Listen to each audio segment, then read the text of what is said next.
It's another special edition as we continue to talk with this year's newest members of the Process Automation Hall of Fame.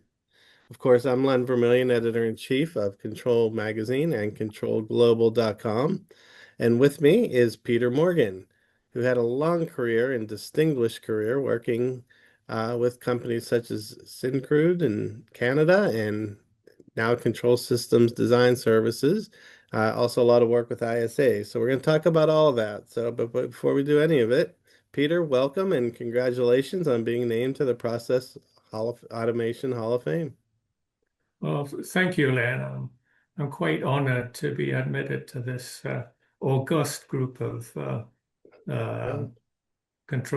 process control Yeah, engineers. it's a very Grateful. very robust group, and just so everybody's aware that they the members of the Hall of Fame do all the nominating and selecting of the new members. So this is completely a pure honor for you.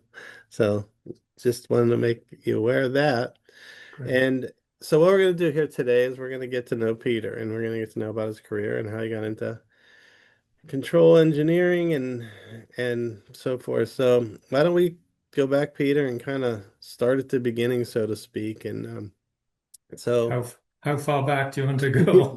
yeah, and well, I know you have some interesting stories of when you were young and liked Yeah. electronics. So I guess that's my first question. Well, how'd you get interested in this field that you've been in now for what, 40 plus years? Yeah.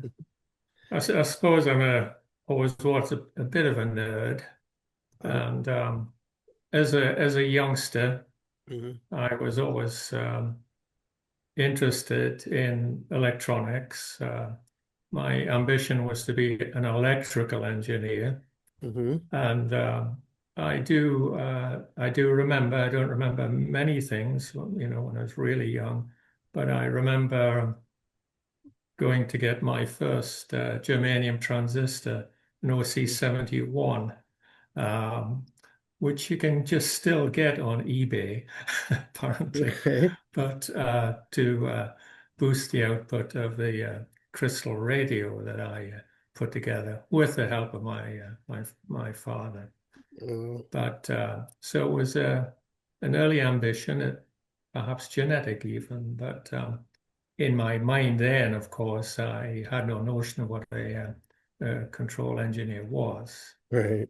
Um, and even then, it wasn't until later, through serendipity, that I was offered the position as a systems engineer. Just a little more background. I did, well, this was in England, of course, Right. and UK.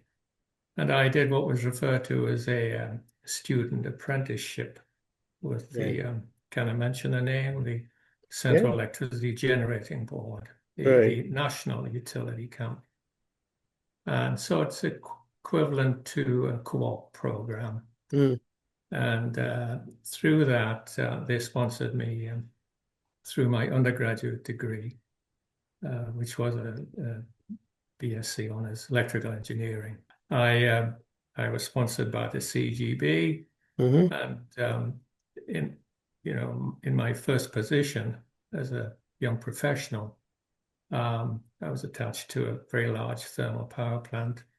It was it's a good opportunity if you're really into operations and such like. Hmm. But I was looking for more, and that's when I applied to uh, the nuclear power company, the British design and construction company for nuclear power plants. I applied for something, and I'm not sure what the position was, but it Okay. wasn't the one I got. And they looked at each other when I was talking about what I would like to do, I think, and so said, why don't we get Tom in? And Tom came in, and they asked me if I was good at math, Mm. and I said yes, and so they offered me they offered me a job as a systems engineer Okay. So is in that this perfect surroundings in Cheshire with a stately home. Um, it was a bit like the movie The Imitation Game, with a stately home and computers in the grounds and rhododendrons and so on. Hmm. So that's where it all started. Right. So then, so then you were at the nuclear power group. So what were Yeah. you doing there? A lot of simulation Okay.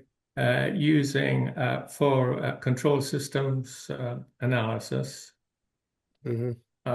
performance prediction, uh, disturbance assessment for performance and safety verification. Initially, I was using analog computers on site, running 10 times faster than real time. And then at the same time, or around about the same time, a hybrid computer in London, England, which was noted to be I guess, the largest, most powerful hybrid computer in Europe.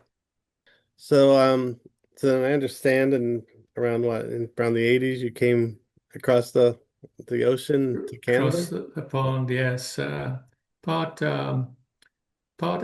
adventure. We were going to certainly we're going to stick it out for a couple of years. Hmm. So that was Calgary, Montreal Engineering, and Okay. the mountains were a big draw, actually. We Mhm. might have gone back because I was offered a position there after a couple of years Okay. in a consortium that I'd worked for previously.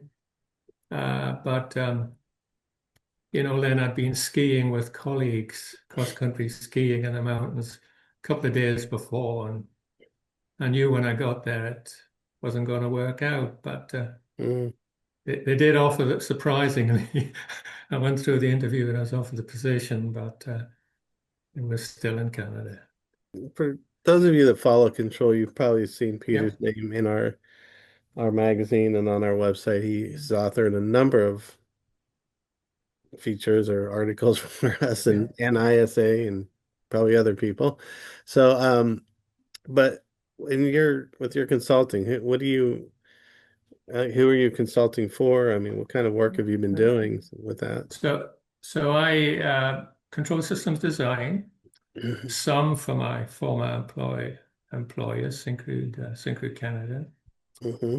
That work took me to Italy. Okay. It's ironic that only in retirement did I get a trip to anywhere other than the US for work. Really?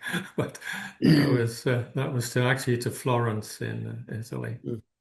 But what was I doing? I did work on the well known in the US, the Keystone Pipeline for pump control.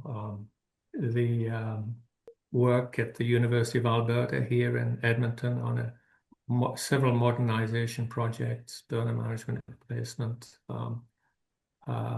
the replacement of or the upgrade of the digital control system to a more contemporary generation of the product.